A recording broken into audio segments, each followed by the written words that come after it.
Kita masuk pada basis data terdistribusi. Perkenalkan, nama saya Hoirul Umar dengan dosen Bapak Rengga Asmara. Tujuan: memahami perbedaan DBMS, terdistribusi dan terpusat, memahami arsitektur basis data terdistribusi, memahami penyimpanan data katalog data pada sistem terdistribusi, memahami query, join, dan optimasi query pada DBMS terdistribusi, memahami bagaimana mengubah data, melakukan logging data pada DBMS terdistribusi, memahami bagaimana menangani kegagalan pada sistem terdistribusi. Tipe basis data terdistribusi ada dua, yakni homogen dan heterogen. Homogen yaitu sistem di mana setiap tempat menjalankan tipe DBMS yang sama. Heterogen yaitu suatu sistem di mana setiap tempat yang berbeda menjalankan DBMS yang berbeda, baik relasional DBMS atau non-relasional DBMS. Gambaran untuk yang heterogen adalah seperti berikut. Arsitektur basis data terdistribusi. Terdapat tiga pendekatan alternatif untuk membagi fungsi pada proses DBMS yang berbeda. Dua arsitektur alternatif DBMS terdistribusi adalah client server dan collaboration server. Client server mempunyai satu atau lebih proses klien dan satu atau lebih proses server, dan sebuah proses klien dapat mengirim query ke sembarang proses server.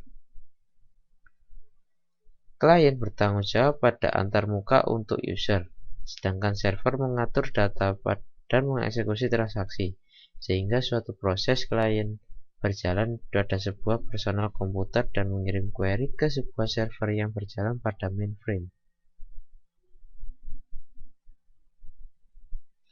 Collaboration server. Arsitektur client server tidak mengizinkan satu query mengakses banyak server, karena proses klien harus dapat membagi sebuah query ke dalam beberapa subquery untuk dieksekusi ke tempat yang berbeda dan kemudian membagi jawaban ke subquery. Adalah contoh dari collaboration server. Jika server menerima query yang dibutuhkan akses ke data pada server lain, sistem membangkitkan subquery yang dieksekusi server lain dan mengambil hasilnya bersama-sama untuk menggabungkan jawabannya menjadi query asal. Penyimpanan data. Pada DBMS terdistribusi, relasi disimpan pada beberapa tempat.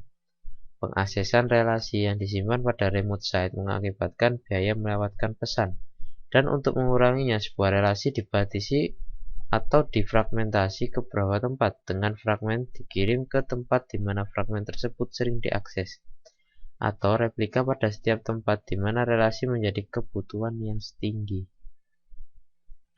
Fragmentasi terdiri dari relasi yang dibagi ke relasi atau fragmen yang lebih kecil. Terdapat dua macam fragmentasi, fragmentasi horizontal dan fragmentasi vertikal. Pada fragmentasi horizontal, setiap fragmen terdiri dari sebuah subset baris dari relasi asal. Pada fragmentasi vertikal, setiap fragmen terdiri dari sebuah subset kolom dari relasi asal. Ini adalah ilustrasi dari fragmentasi vertikal dan horizontal. Bila sebuah relasi difragmentasi, harus meliputi relasi asal dari fragmen. Fragmentasi horizontal. Union dari fragmen horizontal harus sama dengan relasi asal. Fragmen biasanya dibutuhkan disjoin. Fragmen vertikal. Koleksi fragmen vertikal seharusnya didekomposisi lossless join. Replika. Replika berarti kita menyimpan beberapa kopi sebuah relasi atau fragmen relasi. Keseluruhan relasi dapat direplikasi pada satu atau lebih tempat. Sebagai contoh, jika relasi R difragmentasi ke R1, R2, dan R3, kemungkinan terdapat hanya satu kopi R1 di mana R2 adalah replikasi pada dua tempat lainnya, dan R3 replikasi pada semua tempat. Hal ini juga dapat diilustrasikan pada gambar berikut. Query terdistribusi, misalnya pada dua relasi, Sailor dan Reserve. Kemudian dilakukan query berikut. Select average SH from Sailor S, where S rating lebih besar 3 and S rating kurang dari 7. Fragmentasi horizontal, tupel dengan rating kurang dari 5 pada Shanghai, lebih besar sama dengan 5 pada Tokyo. Harus menghitung sum H con X pada kedua tempat. Jika where berisi hanya S rating lebih besar 6, maka hanya satu tempat. Sedangkan untuk fragmentasi vertikal, SID dan rating pada Shanghai, SNAME dan X pada Tokyo, TID pada kedua tempat. Harus melakukan rekonstruksi relasi dengan join pada TID, kemudian mengevaluasi query. Replikasi, Sailor dikopikan kepada dua tempat. Optimasi query pada DBMS terdistribusi. Untuk optimasi query pada sistem terdistribusi menggunakan pendekatan biaya, misalnya pada semua plan, mengambil yang termurah sama dengan optimasi tersentralisasi.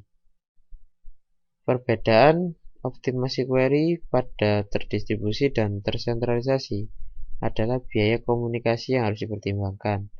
Kedua, otonomi tempat lokal harus diperhatikan ketika menggunakan metode join distribusi yang terbaru. Mengubah data distribusi.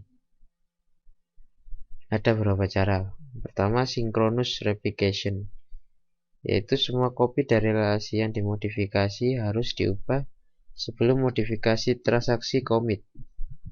Distribusi data dibuat transparan ke pemakai.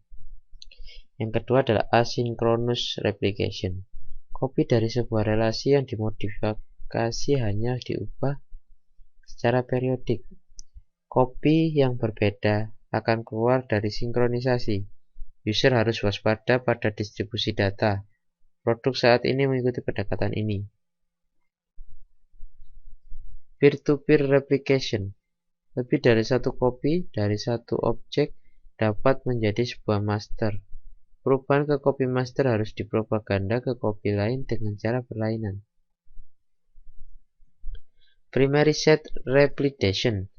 Tepat satu kopi dari suatu relasi digunakan sebagai primary copy atau master copy.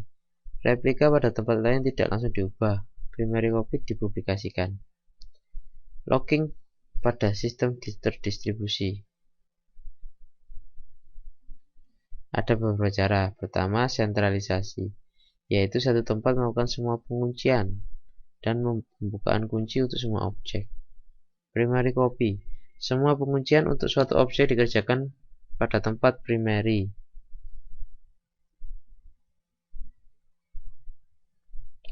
Terdistribusi penuh, penguncian untuk suatu kopi dilakukan pada tempat di mana kopi disimpan.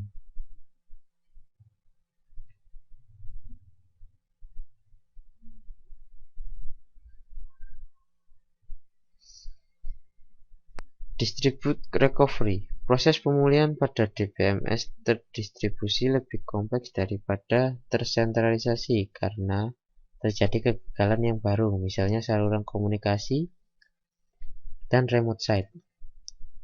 Jika subtransaksi dari suatu transaksi mengeksekusi tempat yang berbeda, semua atau tidak ada yang harus dikomit. Hal ini memerlukan komit protokol untuk menangani hal tersebut. Two-phase commit, tempat di mana transaksi asal disebut koordinator, sedang tempat lain di mana transaksi mengeksekusi disebut subordinat. Jika sebuah transaksi ingin commit, maka koordinator pengirim mengirim pesan prepare ke semua subordinat. Sekian presentasi dari saya. Terima kasih.